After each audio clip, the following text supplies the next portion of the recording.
안녕하십니까, 박세영 강사입니다.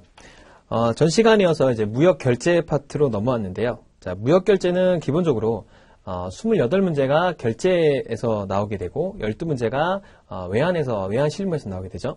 자, 그러면 무역 결제에서는 이제 핵심적인 사항이 어떤 결제라는 게 뭐죠? 결제가 돈을 주고받는 방법이잖아요. 그렇죠? 돈을 주고받는 방법. 그러니까 돈을 결제할 때 어떤 위험, 그런 위험들을 없애는 여러 가지 형태. 그래서 뭐 선지급 방식이냐, 그렇죠?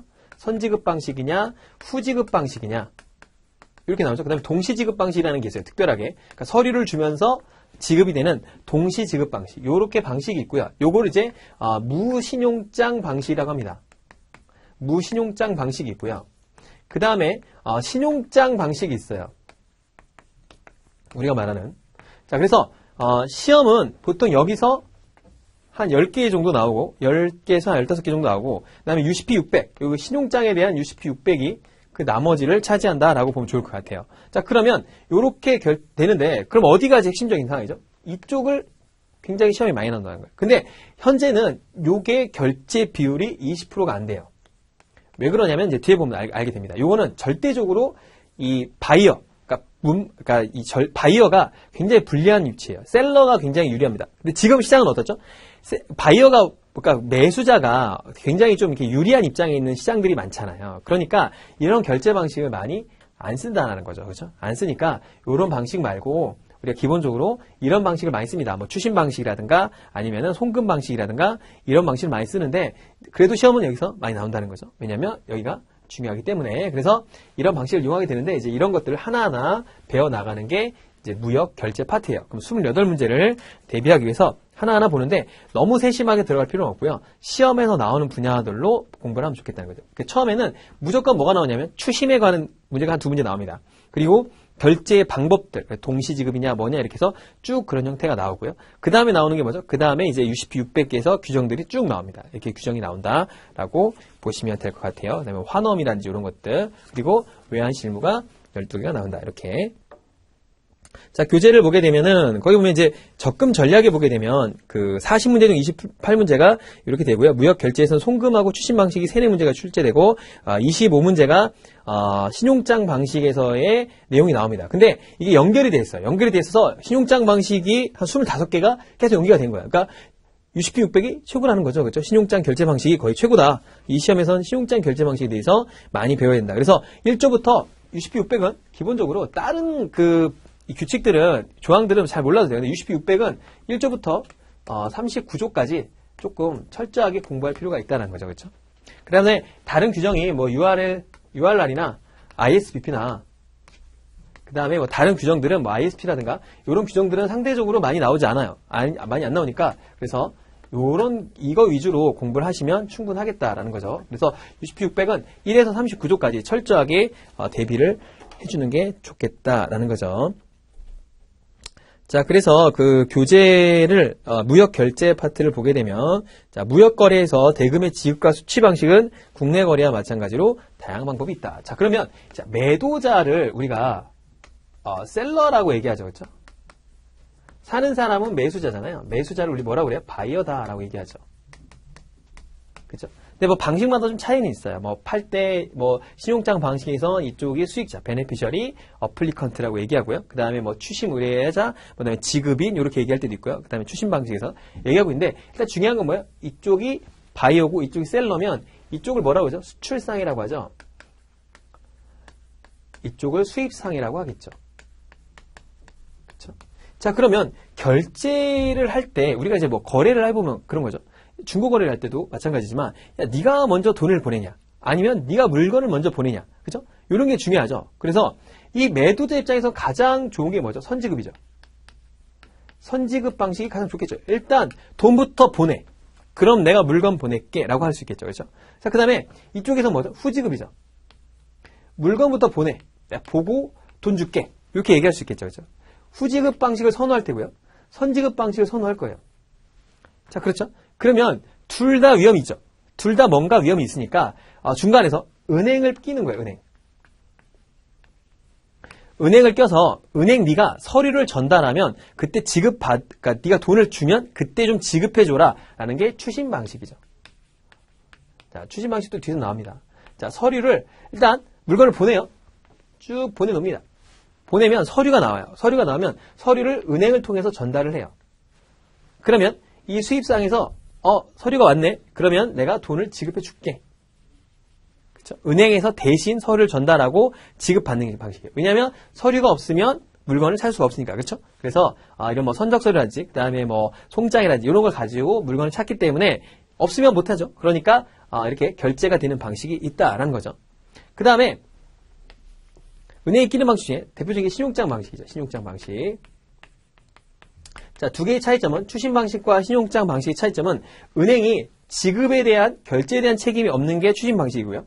무조건적인 지급을 해주는 게 뭐냐면 신용장 방식이라는 거예요. 그렇죠? 그래서 신용장 방식이 있으니까 조금 더 유리해졌다는 거죠. 자, 그러면 매도자 입장에서는 선지급을 원하고 매수자 입장에서 후지급을 원하니까 서로 간의 의견이 충돌이 많이 나겠죠. 근데 현재는 바이어스 마켓이기 때문에 약간은 뭐예요? 후지급 쪽으로 많이 가고 있는 추세죠. 그 다음에 트렌드 자체가 여러 가지 좀 믿고 맡길 수 있는 그런 체제도 됐고요. 전자무역 형태도 많이 늘어나고 있어서 이런 형태로 많이 가고 있어요. 그러면 선지급과 후지급이 있는데 중간에 뭐가 있냐면 은행을 끼지 않은 동시지급이라는 게 있습니다. 자, 이런 거죠. 배가 이렇게 가요. 배가 가서 물건을 싣고 갑니다. 가서 그 양육지에 가서 그러는 거죠. 양육지에 가서 그 담당자한테 보여주는 거예요. 야, 물건 왔어. 그러니까 결제해. 그럼 내가 이 물건 줄게. 할 수 있겠죠. 그렇죠? 그게 이제 뭐 CAD 방식, COD 방식 이렇게 얘기합니다. CAD 방식은 가가지고 물건을 보여줘요. 그래서 네가 돈 줄래? 그럼 내가 이 물건 줄게 하는 거고요. COD 방식은 보내기 전에 먼저 검사를 해요. 검사하고서 진짜 싫었네, 보냈네 라고 하면 그때 결제해 주는 게 COD 방식인 거예요. 그렇죠? 그러니까 일종의 서류를 보면서 바로 지급해 주니까 동시 지급 방식이라고 하는 거죠. 그렇죠? 자, 후지급 방식에서 가장 그 수입상이 원하는 게 뭐죠? 수입상이 가장 원하는 건 뭐냐면 외상거래죠. 그렇죠? 왜냐하면 외상거래를 하면 어떤 장점이 있죠? 물건을 받아서 그걸 팔아서 납부해 주세요. 그렇죠? 그러니까 돈이 한 푼도 없어도 거래를 할 수 있는 거예요. 그렇잖아요. 물건을 보내주면 그걸 가지고 와서 물건을 팔아요. 우리나라 시장에서. 그 판 대금으로 마진 띄고 주면 되겠죠. 그래서 외상거래 방식을 가장 좋아하는데 그게 이제 유전스라고 하죠. 그래서 대금을 나중에 지급하는 외상거래 방식을 가장 선호할 거예요. 그렇죠? 후지급이라는 건 도착하면 물건을 보내주는 거지만 외상거래를 가장 선호할 테지만 근데 외상거래를 하게 되면 어떤 문제가 있죠? 이 매도자 입장에서는 불안하죠. 아니 물건을 보내는데 이제 뭐 예를 들어서 여기서 후지급이나 동시지급 같은 경우에는 물건을 보내놓잖아요. 내가 돈 안 갚으면 되죠. 물건은 받을 수가 있죠. 내가. 그러니까 뭐 운송비는 들긴 하겠지만 보냈다가 돌려주는 돌아오는 운임은 내가 내겠지만 그래도 적어도 대금은 안 띄죠. 그런데 이 외상거래나 후지급 방식은 어떻게 돼요? 정말로 문제가 심각해지면 물건도 못 받게 되죠. 그런 문제가 생기니까 이제 그런 문제가 싫으니까 이제 매도자 입장에서는 뭐 여러 가지 구제책을 원하겠죠. 그래서 뭐 은행에서 니네가 뭐 이렇게 보증을 해달라. 그래서 은행에서 지급 보증을 해준다거나, 그 다음에 뭐 신용장 방에서 무조건 지급을 해준다거나 이런 형태가 발달을 했다라는 거죠, 그렇죠? 그래서 이런 방식이 있다라는 거예요. 그래서 우리가 기본적으로 이 거래에서도 그런 거죠. 뭐 내가 이제 뭐 대기업하고 거래를 할 때 이 업체가 돈을 그냥 바로 주면 좋겠죠. 근데 어음 방식으로 해갖고 나중에 준단 말이죠. 그런 게 싫으니까 이제 결제라는 건 되게 그런 방식들이 있다라는 거예요.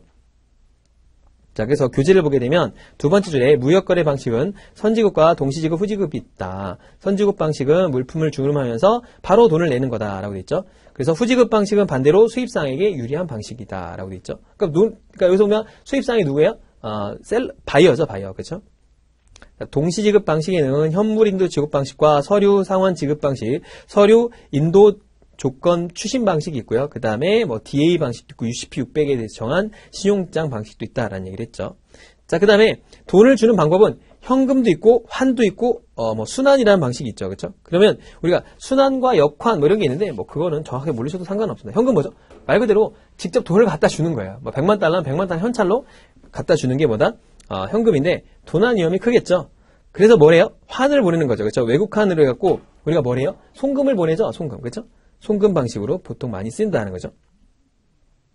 자, 그래서 어음이라든가 채권이라든가 이런 걸로 하는 게 이제 환 방식이죠. 그렇죠? 그리고 환어음은 뒤에도 나오니까 보도록 하고요. 순환은 보통 뭐예요? 뭐 송금한 수표나 우편한 송금이나 전신한 송금을 한다라고 돼 있어요. 그래서 첫 번째 무신용장 방식, 다음 페이지로 가면 신용장 방식이 아닌 것들, 무신용장 방식에 대해서 이제 이 공부를 하는 거죠. 자, 무신용장이라는 건 신용장이 아닌 방식은 다 무신용장이죠. 그렇죠? 자, 신용장 방식은 뒤에 나오겠지만 절대적으로 은행이 지급을 책임져 주거든요. 그렇기 때문에 수출상 입장에서는 뭐가 걱정이냐면 물건 보내놓고 돈 뛸까 봐 걱정이 되는 거죠. 그렇지만 무조건 은행은 뭐 망할 일이 없으니까 은행에서 지급을 하락해 주기 때문에 수월하게 수출상 입장에서 믿고 맡길 수 있다는 거죠. 그런 장점이 있는데 그런 방식이 아닌 무신용장 방식에는 뭐가 있냐. 첫 번째는 송금 방식이 있어요. 송금 방식. 자, 송금 방식은 세 가지가 나오죠. 지금은 뭐 거의 그런 방법은 많이 안 쓰는데요. 첫 번째 뭐냐면 이제 DD가 있죠. DD가 있고 그 다음에 MT가 있고 그 다음에 TT가 있죠. 그죠? 자, 첫 번째 DD는 뭐냐면 송금 수표예요. 그러니까 이제 여러분들이 그런 경우가 있습니다. 뭐냐면 그 미국에 그 학원이나 학교에 입학하게 되잖아요. 그러면 보통 이제 지금 뭐 입학금을 송금을 보내면 되죠. 내가 뭐 우리 딸이나 우리 아들이 뭐 미국에 입학을 하면 그 입학금을 갖다가 예를 들어서 뭐 송금을 보내주면 되는데 그렇게 안 하고 보통은 어떻게 하냐면 그런 데도 있고요. 보통은 수표를 하나 끊어가요. 뭐 DD라는 수표를 끊어갑니다. 우리나라에서. 뭐 예를 들어서 1,500불짜리 수표를 한 장 끊어가요. 그러면 입학금을 내면 입학서를 내면서 입학금을 동시에 내는 거예요. 그러니까 이 학생이 뭐 하는 거죠? 이 수표를 들고 가서 미국으로 갈 때 들고 가는 거죠. 그래서 입학하면서 이 돈을 같이 내는 거예요. 그러면은 이 수표를 교환을 돌려서 우리나라한테 지급해달라고 하면 지급이 되는 거죠. 그러니까 이런 거죠. A라는 학생이 이 수표를 끊어서 미국에 있는 학교에 가요.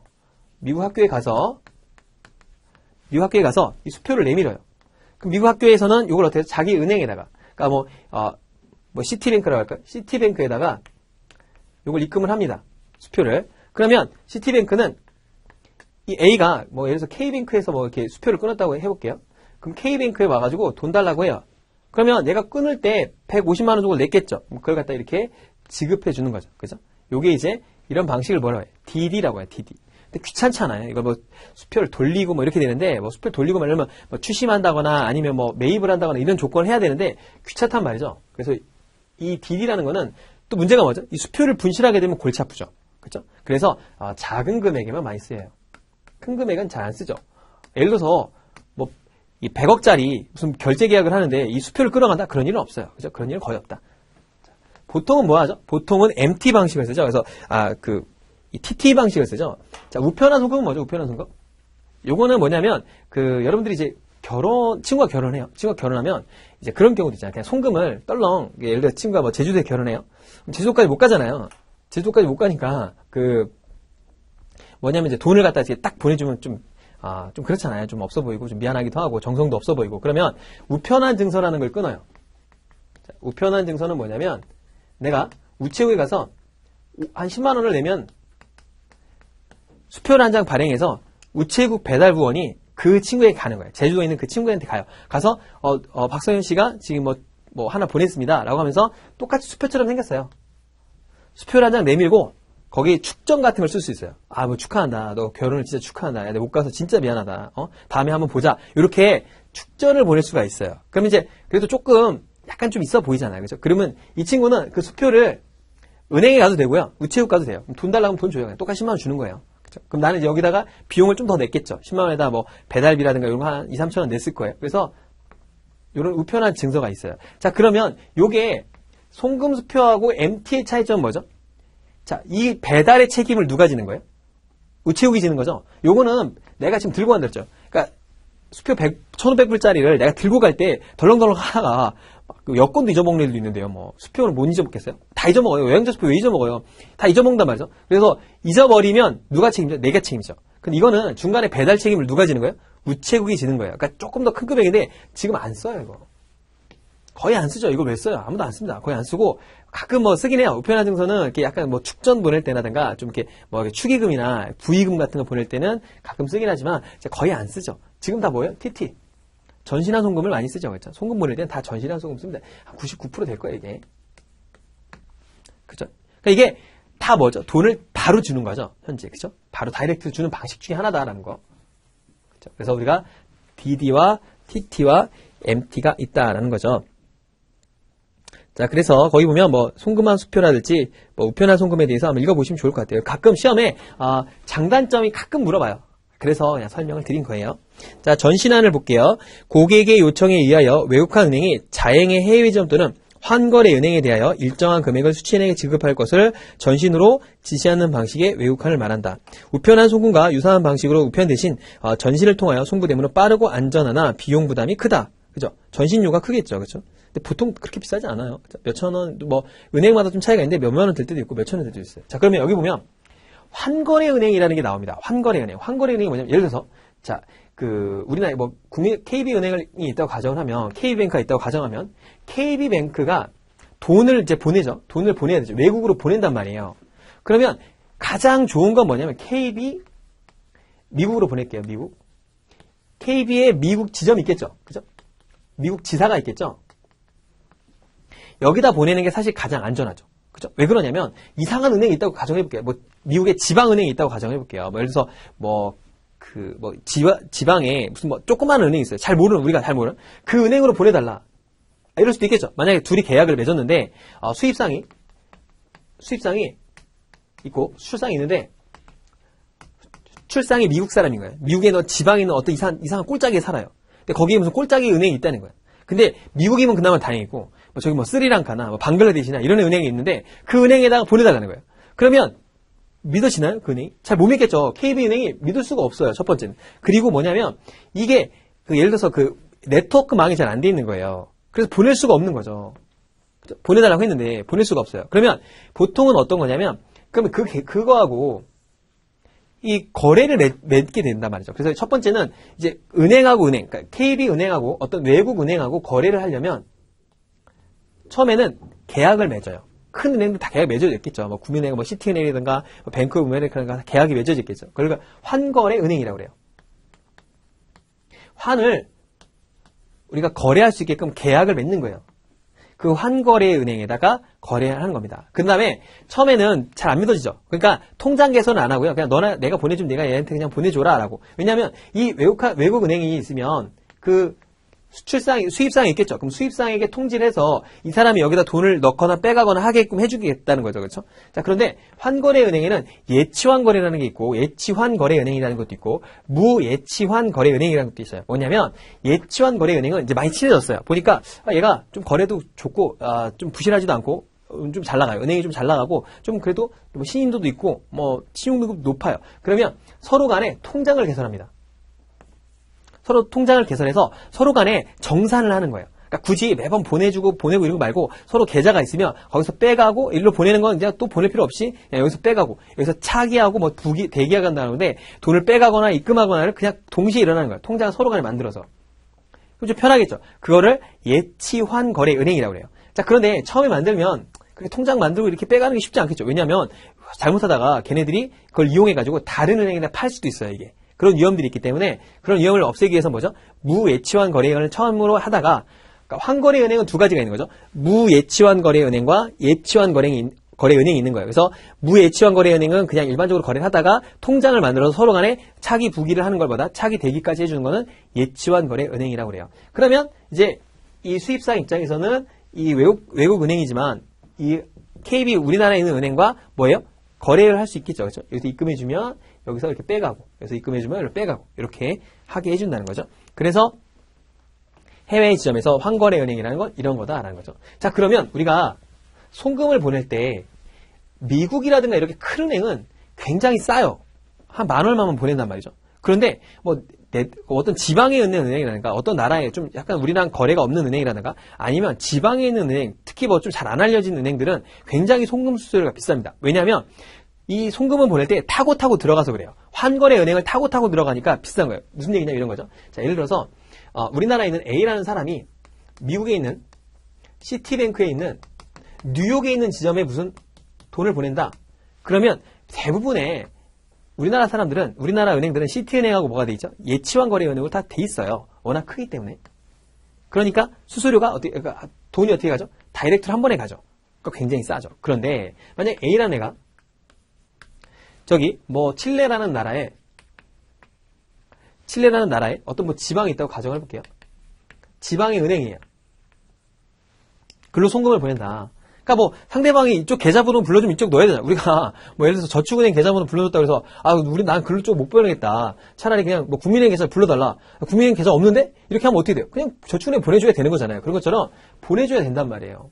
그러면 칠레의 지방은행과 이 A가 사용하는 은행은 보통 환거래 은행이 없어요. 그러면 어떻게 하죠? 타고 들어갑니다. 일단은 뭐 미국에 먼저 갈 때도 있고요. 칠레에 가장 큰 은행이 있겠죠. 그걸로 들어가요. 그럼 칠레에서 얘랑 또 연결이 돼 있겠죠. 다른 은행 들어가서 또 일로 들어와요.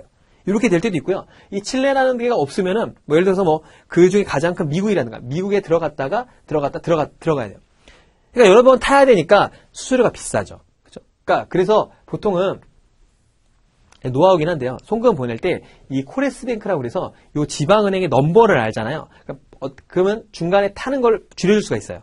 그 넘버를 알면 뭐 번호가 있는데 그 번호를 타게 되면은 바로 들어갈 때가 있어요. 바로 들어갈 때도 있고 이 타는 거를 한 번으로 줄여주거나 그럼 비용이 어떻게 되죠? 반, 3분의 1, 4분의 1까지 줄여져요. 그래서 뭐 그 자녀들한테 송금을 여러 차례 보내야 되는 사람들 있잖아요. 특히 이제 어디냐면 유럽 쪽에서 그런 일이 많이 생겨요. 유럽에서 뭐 요즘 핀란드도 많이 가죠. 핀란드나 네덜란드나 많이 가잖아요. 그쪽 가면은 좀 문제가 많이 생겨요. 왜냐면 송금 보낼 때 막 3만 원씩 나와요.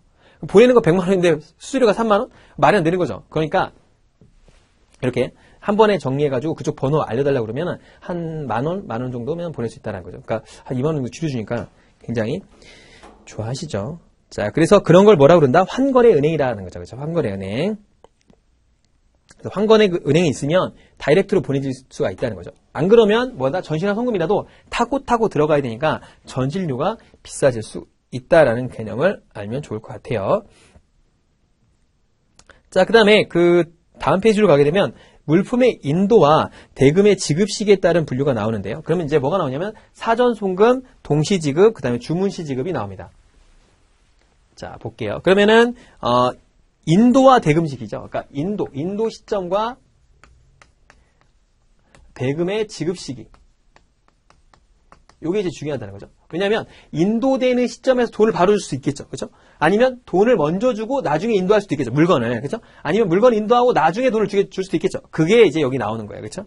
첫 번째는 사전 송금이죠. 사전 송금. 사전 송금 뭐예요? 일단은 그냥 바로 돈을 받는 거예요. 일단 먼저 받고 그렇죠? 먼저 받고 나중에 돈을 주니까 수출상 입장에서는 굉장히 유리하죠. 그렇죠? 유리하죠.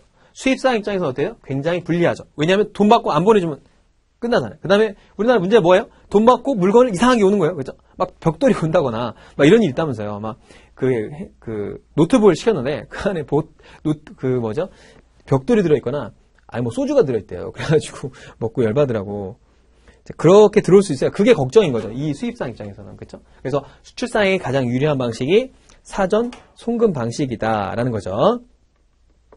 거기 이제 물품을 받지 못하거나 불량식품을 받게 될 위험성이 있다. 뭐 그런 얘기 써있죠. 그 다음에 주문시 지급이라는 게 있어요. 캐시 위드 오더. 자, CW. 요거는, 시험 문제에 자주 나옵니다. 요게 뭐냐면, 사전 지급 방식이에요. 그러니까 돈을 먼저 주겠다는 거죠.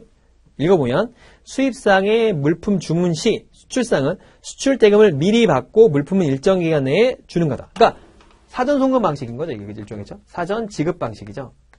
캐시 위드 오더. 오더와 동시에 돈을 꽂아줘라. 주문하면 바로 돈 내놔. 이거죠. 그죠? 그래서 사전 지급 방식이 되는 건데, 이런 거는 보통 어떤 업체죠? 이 수출상이 굉장히 유명한 업체거나 절대 안 띄어먹는 거죠. 그러니까 내가 보통 아이폰을 갖다가 내가 수입을 하려고 그래요. 한 500대를, 한 5만 대 수입한다고 그런다. 그러면은 보통 어때죠? 아이폰은 안 줄 일은 없잖아. 그러니까 바로 돈부터 보내주고 나중에 받는 방식. 요게 뭐다? CWO다. 요거 뭐죠? 사전 지급 방식이라는 거죠. 자, 그 다음에 세 번째 동시 지급 방식이 있어요. 동시 지급 방식. 자, 동시 지급 방식은 뭐죠?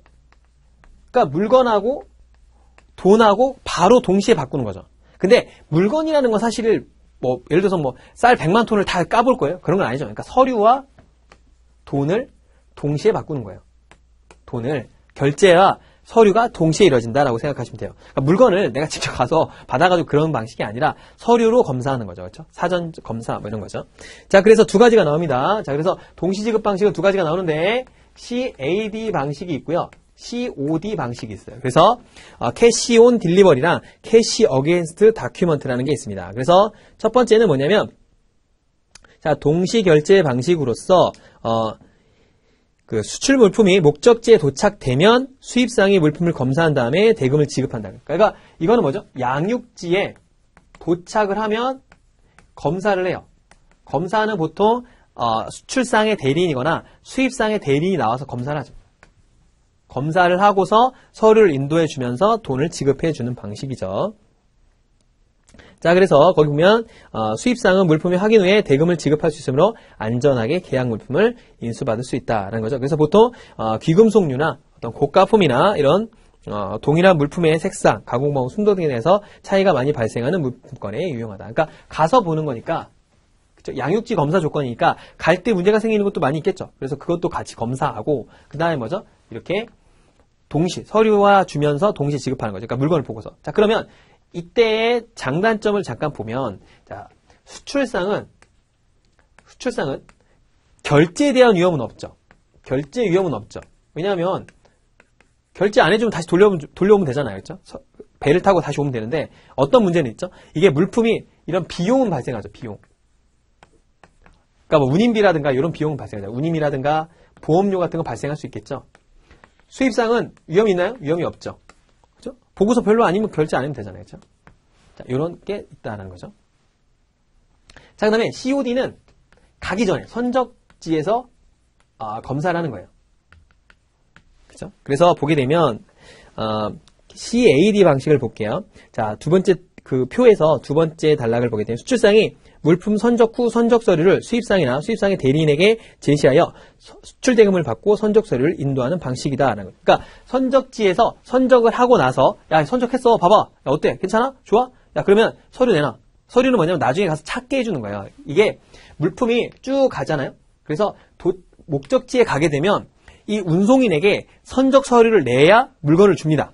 그죠? 선적 서류가 이제 화체되어 있어서 선적 서류를 줘야지만 물건을 준단 말이죠. 그러니까 그 선적 서류를 이 선적하고 난 다음에 주는 거예요. 그러면 당연히 대금은 결제하고요. 그죠? 그러니까 이때는 어떤 위험이 있는 거죠? 수출상은 결제 위험도 없고, 그죠? 그 다음에 비용에 대한 위험도 없죠. 왜냐하면 선적했으니까 선적할 때까지만 뭐 들겠죠, 보통. 그죠? 그래서 이런 거에 쓰이게 된다는 거죠. 그러니까 보면은 이게 이제 COD 방식이 좋은 건 뭐냐면 이런 가공식품이라든가 아니면은 물건이 변질될 위험이 있다거나 이럴 때는 선적지에서 해주는 게 좋아요. 그래서 우리나라는 항상 문제가 되는 게 뭐죠? 우리나라는 중국에서 김치 문제가 많이 있죠. 뭐 김치에서 벌레가 나왔다느니 뭐 음식물에서 뭐 이상한 게 나왔다느니 뭐 이런 게 있단 말이에요. 근데 일본은 그런 얘기가 없어요. 일본은 중국 제품을 수입해서 팔아도 문제가 없는 거예요. 뭐 페놀 문제도 없고요. 아무것도 없어요. 왜냐하면 일본 애들은 기본적으로 선적점 검사를 합니다. 선적점 검사보다 더 무서운 거는 제조할 때부터 가서 검사를 해요. 제조할 때 가서 애들이 가가지고 다 검사를 하는 거예요. 그래서 여기에 뭐 나쁜 거 들어갔는지 뭐가 들어갔는지 먹는 거에 장난치지 말라고 엄청나게 검사를 많이 해요. 그래서 보통 이 CAD 방식을 많이 쓰기 때문에 가가지고 다 보고 나서 갖고 오는 거니까 문제가 없는 거예요. 근데 우리나라는 뭐죠? 우리나라는 COD예요. 그러니까 와서 검사해. 와서 아까 보니까 이미 다 이상하고 하는데 결제해줘야 되죠. 그러니까 그런 방식이기 때문에 자, 선적점 검사 방식은 뭐 그렇게 이용이 될 수 있다라는 거죠. 그래서 물품에 대해서 선적 전에 보니까 뭐죠? 약간 그런 상품에 관한 불확실성을 제거할 수가 있겠죠. 그렇죠? 자, 그런 방식이다라는 거고. 자, 그다음에 네 번째에 보게 되면 OA 방식이 나옵니다. OA 방식. 오픈 어카운트라는 거예요. 오픈 어카운트. 오픈 어카운트는 A기업하고 B기업, 수출상, 수입상이 어카운트를, 그러니까 이제 계좌를 동시에 트는 거예요. 그래서 서로 간에 대금을 이렇게 청산해주는 개념인데 그 개념이 아니라 사실은 뭐냐면 사후 지급 방식이라는 게 중요한 거예요. 계좌를 터놓고서 서로 상대방에서 차기를 하는 건데 사실은 외상 방식이에요. 왜냐면 돈 나중에 넣어도 상관없거든요. 동시에 지급하는 방법이 아니잖아요. 그렇죠? 그러니까 요거는 사후 지급 방식의 대표적인 게 오픈 어카운트 방식이에요. 그러니까 돈을 이렇게 보내놓으니까 A 입장에서, 수출상 입장에서 뭐가 문제죠? 돈도 못 받고, 그 다음에 물건도 못 받고, 이럴 수도 있겠죠. 그렇죠? 그래서 B 입장에서 굉장히 좋죠. 그죠? 왜냐면 이게 보내놓으면 물건 다 팔고 나서 그때 나중에 줘도 돼요. 청산하는 방식이니까. 그렇죠? 자, 그래서 거기 읽어보면은 일단 사후 지급 방식으로 있죠. 맨 끝에. 자, 수출입상 간의 일정 기간 동안에 수출입 거래와 관련된 기본 매매 계약을 체결한 후에 매 건별로 주문 계약서 등에 대해서 구매 주문서 등에 의거 수출상이 물품을 선적하고 선적 서류 원본을 수입상에게 송부하며 수입상은 기본 매매 계약서상의 결제 조건에 따라 선적일 기준으로 일정 기간 경과에 수출상이 지정한 어카운트로 대금을 송금하여 결제하는 방식이다. 자, 이게 무슨 얘기냐면 자, 다 보내놓고 나중에 결제한다 이 얘기잖아요. 그렇죠? 그러니까 사후 지급 방식이라는 게 중요하다라는 거예요. 오픈 어카운트는. 그쵸? 그 다음에 제일 중요한 말이 나옵니다. 이건 시험에 너무나 자주 나오기 때문에 별표를 한 5개 정도 쳐주는데요. 자, 볼게요. 자, 그 일반적인 사후 송급 방식의 수출 경우에는 선적 서류 또는 수출 물품이 수입사에게 인도돼야 되만 수출 채권이 성립하여 대금 결제가 이루어지는데 반하여 오픈 어카운트 방식은 수출상의 물품을 선적한 후 해외의 수입상에게 선적 사실을 통지함과 동시에 수출 채권이 확정된다는 점이다 라는 거죠. 그렇죠? 이게 무슨 이야기냐면 이런 거죠.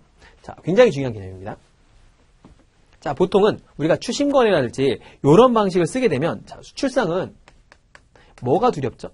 결제를 안 할까 봐 두렵죠. 그죠? 수입상은 뭐가 두려워요? 물건 안 줄까 봐 겁나는 거죠. 그렇죠? 근데 이 방식은 뭐냐면 물건을 보내요. 물건을 일단 보내. 물건을 보내놓고 그러니까 오픈 어카운트 방식은 물건을 보내고 원래 추심 방식이라든가 이런 거는 물건을 보내면 서류를 보냅니다. 그렇죠? 물건을 보내면 물건을 보냈다는 서류가 나오죠. 그렇죠? 그러면 이게 물건이 도착을 하면 수입상은 이 서류가 와야 돼요. 서류가 와야지만 물건을 찰 수가 있어요. 그죠? 그게 원래 원칙이죠. 그러면 추심 거래라든지 이런 거는 이 서류를 찾기 위해서, 그러니까 물건을 찾기 위해서 결제를 해야 돼요. 결제를 하거나 인수를 하거나 뭐 이런 식의 행위를 해줘야 돼요. 그런데 오픈 어카운트 방식은 뭐냐면 아무것도 필요 없어요. 그냥 수입상이 뭐다? 그냥 나중에 결제해도 된다는 거죠. 근데 중요한 건 뭐냐면 이 매출 채권이 언제 발생하냐면 얘가 이 서류를 보낼 때가 아니라 야, 나 이거 보냈다라고 통지하는 그 시점이 뭐다? 매출 채권이 확정된다는 거죠. 그러니까 수출상 입장에서 굉장히 위험한 제도라는 거예요. 거기서 그래서 보면은 인도되어야 됩니다. 그러니까 선적 서류 또는 수출 물품이 수입상에게 인도돼야 되지만, 그러니까 언제냐면 수입상은 언제 결제를 해줘도 되냐면 원래는 선적 서류가 도착하면 결제라는 게 원칙이지만 통지람에 따라서 뭐예요? 수출 채권이 확정이 돼버려요. 그러니까 얘가 오면 바로 살 수가 있는 거죠, 그렇죠? 아니면 오는 도중에 전매가 되거든요. 오는 도중에 하는 걸 전매라고 그래요. 그러니까 이런 거죠. 사과가 가고 있어요. 한 일주일 뒤에 도착해요. 사과 시세가 막 올라가고 있는 거예요. 사람들이 막 서로 살려고 그래. 그럼 어떻게 하죠? 이 사람은 야, 일주일 뒤에 사과 도착하니까 야, 너 일단 나한테 이거 살래? 라고 바로 할 수 있다는 거예요. 그러니까 전매인데 전매가 가능하다는 거죠. 그렇죠?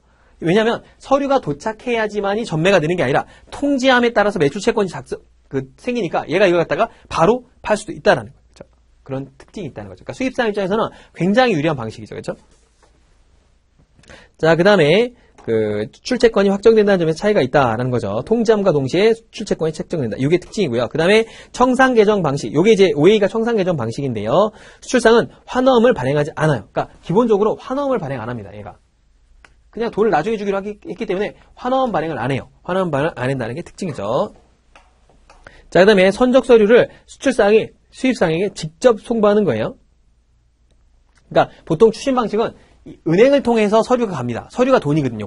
서류가 곧 물건이기 때문에 서류를 은행을 통해서 보내지만 이 OA 방식은 다이렉트로 보낸다는 거죠. 둘이 계약이기 때문에. 자, 그다음에 수출자는 채권으로 수입자는 채무로 장부상에 기재하며 일정 시점에 서로 상계하고 차익만 정산하려고 오픈 어카운트를 만든 거예요. 그죠? 그러니까 얘가 수출해서 100원, 수입해서 50원을 지불할 게 있어요. 마이너스가. 얘는 150원을 받을 게 있고요. 그다음에 30원을 지급할 게 있다. 서로 퉁쳐서 나머지 금액만 계산해 주는 거. 그걸 갖다가 오픈 어카운트 방식이라고 하는 거예요. 그죠? 그렇게 해서 하는 건데, 중요한 건 뭐다? 동시 지급 방식이 아니고 사후 지급 방식이라는 것도 중요하고요. 그 다음에 뭐다? 통지와 동시에 매출 채권이 확정된다는 것도 중요한 얘기죠. 자, OA 결제 방식의 장점을 보게 되면 거래가 단순하고 서류 작성이 필요 없죠. 그죠? 환어음도 안 나오고 심사가 불필요하죠. 그러니까 둘만의 계약이에요, 그냥. 둘이 양쪽에 통장 만들어 놓고 넣었다 뺐다 해주는 거죠. 비용이 절감되죠. 은행 수수료 같은 게 발생할 리가 없겠죠. 자, 그 다음에 수입상은 대금 결제 이전에 미리 상품을 검사할 수 있어요. 왜냐면 사후에요. 물건 다 오고 다 검사하고 다 팔고 해도 충분하다는 거죠. 자, 일반적으로 그 대금 결제의 유예를 통한 현금 유동성 확보 측면에서 유리하다. 그러니까 뭐냐면 물건 들어오면 물건 미리 팔아가지고 그 돈 가지고도 결제할 수도 있다라는 얘기죠. 자, 일반적 사후송금 방식 수출 경우 선적 서류 또는 수출품 및 수입상이 인도되어야만 채권이 성립되지만 OA는 뭐다? 통지함과 동시에 채권이 성립된다. 여기가 시험 문제에 굉장히 많이 나오는 지문입니다. 그 다음에 선적 서류 즉시 당해 외상 수출 채권은 거래은행에 매각함으로써 조기에 수출 대금을 현금화할 수 있다라는 거죠. 그러니까 선적 완료 후 즉시 당해 외상 채권을 뭐예요? 매각할 수도 있다라는 거죠. 그래서 OA 내고가 가능하다는 것도 장점이죠. 그러니까 이 수출상 입장에서는 이 선적 서류를 갖다가 바로 받아 내고도 가능하다는 거죠. 매수 채권이 확정되기 때문에 그렇다라는 걸 알고 있으면 좋을 것 같아요. 자, 그 다음에 우리가 두 번째로 나오는 게 추심 결제 방식이죠. 추심 결제 방식. 자, 추심 결제 방식은 우리가 기본적으로 은행을 통해서 거래가 된다는 게 특징이에요. 그러니까 예를 들어서 이런 거죠. 수출상이 있고 수입상이 있으면 물건을 보내죠. 물건을 보내고 서류가 나올 거예요. 서류를 이 은행을 통해서 왔다 갔다 합니다. 그래서 수입상은 이 서류를 보고서 결제 여부를 판단해요. 왜냐하면 진짜로 보냈구나. 그쵸? 그래서 바로 지급해주는 지급 방식이 있고요. 나중에 내가 돈을 줄게라는 인수 방식이 있어요. 사이트 방식, 억셉턴스 방식 이렇게 얘기를 하는데 이런 방식으로 결제를 해줍니다. 그러면 서류가 은행을 통해서 간다는 특징이 있는 거죠. 은행을 통해서. 그리고 특징은 뭐냐? 은행은 아무런 둘이 간에 뭐 결제를 하건 말건 이런 아무런 의무가 없어요. 의무가 없다. 결제는 누가 했죠? 수입상이 하는 거죠. 얘가 샀으니까. 그죠? 얘가 물건 샀으니까 대금 결제 의무가 있는 거고 얘는 물건을 만들어서 보낼 의무가 있는 게 바로 추심 결제 방식이에요. 그러면은 보통 얘가 지급을 해줄 때 서류를 보내잖아요. 이때 뭐 여러 가지 서류를 같이 보냅니다. 그때 결제가 되는 방식이다라는 거고, 그 다음에 이 추심에 관한, 이게 추심이죠. 추심 방식인데 추심에 관한 통일 규칙이 따로 있어요. 그래서 UCP 600을 따르는 게 아니라 이건 URR 5E라는 국제 규칙을 따르고 있어요. 그래서 추심에 관한 통일 규칙 URR 5E, 그래서 Uniform Rules of Collections, 그래서 추심에 관한 내용이죠. 우리가 먼저 지급하는 건 플레이트라고 하죠. 그죠? 플레이트 프리페이드라는 얘기를 하죠. 그 다음에 추심 방식은 뭐라고 그래요? 플레이트 컬렉션이라고 하죠. 콜렉티드 이렇게 한 게 추심 방식이다라는 거예요. 자, 그 교재를 보게 되면 추심 결제 방식에서 추심은 무신용장 방식의 대표적 결제 방법으로서 수출상이 수입상에게 물품을 송부한 후 수입상을 지급인으로 하는 환원과 계약서에 명시된 선적 서류를 거래은행을 통하여 일정한 조건으로 인도하기 위하여 서류를 취급하는 것을 의미한다. 그러니까 보내놓고 서류를 은행을 통해서 결제가 되고, 결제는 어떻게 돼요? 당연히 은행을 통해서 결제가 되겠죠. 그렇죠? 결제가 되는 것이 뭐다? 이런 방식이다라는 거죠. 자, 송금 방식은 그냥 순환이죠. 얘가 보내면 돈을 이렇게 보내는 건데, 이건 뭐죠? 역환. 이렇게 빼오는 거죠. 그렇죠? 빼오는 방식이다. 그런 거죠. 그래서 밑으로 보게 되면 추심에 관한 통일 규칙이 적용된다. 그렇죠? 그래서 최근 국제 거래가 수요자 중심으로 되고 본지사 간의 거래가 증가되면서 추심 결제 방식이 널리 이용되고 있다. 왜냐하면 수입상이 무조건 우위에 있는 거잖아요. 그렇죠? 바이어스 마켓이기 때문에 훨씬 더 유리하니까 일단 보내. 근데 이제 위험하니까, 수장 입장에서 위험하죠. 그러니까 은행이 그래도 적어도 결제만 좀 대행해줘라라고 하는 게 뭐예요? 결제만 대행해주는 거죠. 대행. 그러니까 중간에서 그냥 네가 돈만 줘라고 하는 게 추심 방식인 거예요. 그냥 다이렉트로 돈 달라고 그러면 서류를 그냥 바로 보내버리면 돈을 안 줄 수 있잖아요. 그러니까 네가 대금 지급 정도만 받아주고 나한테 돈 보내주는 일만 좀 해줘라. 서류를 인도하고 이렇게 한다라는 거죠. 자, 그래서 거기 보면 수출자는 수입자가 대금을 결제할 때까지 모든 위험을 부담하지만 추심은행은 수입자가 수입대금을 결제하지 않으면 선적 서류를 인도하지 않는다. 그러니까 결제하지 않으면 주지 않는데, 근데 문제가 있어요. 지급 방식은 돈을 줘야 서류를 받아가지만 인수 방식은 나중에 줘도 돼요. 외상 방식이 된단 말이에요. 그럼 뭐죠? 인수라는 건 내가 너한테 돈 줄게, 서류 먼저 내놔. 또 가능해요. 그죠? 가능하다는 거죠. 그래서 거기 보면 DA 방식하고 DP 방식이 있다는 거죠. 자, 그래서 대금을 결제하지 않는다. 최악의 경우 수입업자가 대금을 결제하지 않을 수도 있다는 거죠. 그래서 추심거래에서는 DA 방식과 DP 방식이 있다라고 했는데, 여기서 중요한 게 나옵니다. DA나 DP 방식을 언급하지 않으면 다 뭘로 본다? DP 방식으로 본다는 거예요. DP 방식은 우리가 이제 이 다큐먼트 페이먼트라고 해서 바로 지급해주는 방식이에요. 그리고 DA 방식은 억셉턴스 방식이라고 해서 인수 방식이라서 외상거래 방식이란 말이에요. 그죠? 이 두 개의 방식에서 안 쓰게 되면 뭐다? DP 방식을 쓰게 된다라는 거죠. 그러면 이 문제가 그런 게 있습니다. 이제 물건은 갔는데 서류가 도착하지 않았다거나 아니면 서류는 도착했는데 물건이 안 왔다거나 이런 경우가 있을 수 있단 말이죠. DP 방식은 근데 결제를 해야 뭐죠? 결제를 해야 선적 서류를 준단 말이에요. 서류를 주죠. 그럼 물건을 찾을 수가 있단 말이죠. 근데 일단 이 도착을 했는데 서류가 아직 안 온 거예요. 그럼 결제를 해야 되죠. 결제를 해야 돈을 줘야 되는데 물건이 안 와? 물건이 뭐지? 서류가 없으니까 결제를 할 수가 없죠. 그런 문제가 발생할 수 있기 때문에 DP나 DA 방식을 할 때는 반드시 DP나 DA를 언급을 해줘야 돼요. 안 그러면 뭐다? DP 방식으로 하기 때문에 물건을 못 찾는 그런 위험이 발생할 수 있다라는 거죠. 그래서 이번 시간에는 추심의 결제 방식에 대해서 간단하게 봤고요. 다음 시간에 추심거래 당사자가 있습니다. 당사자들에 대해서 공부를 해보도록 할게요. 여기서는 수출상과 수입상이라는 이름을 쓰지 않고요. 추심 의뢰인, 추심을 해달라고 하는 의뢰인이 있고요. 그 다음에 수입상은 뭐죠? 돈을 지급해주는 지급인의 역할을 하고 있고요. 각각의 은행이 있는 추심은행과 추심은행에 따라서 거래가 되는 방식이 있다. 그래서 우리가 다음 시간에 추심거래 당사자에 대해서 공부해 보도록 하겠습니다. 수고 많으셨습니다.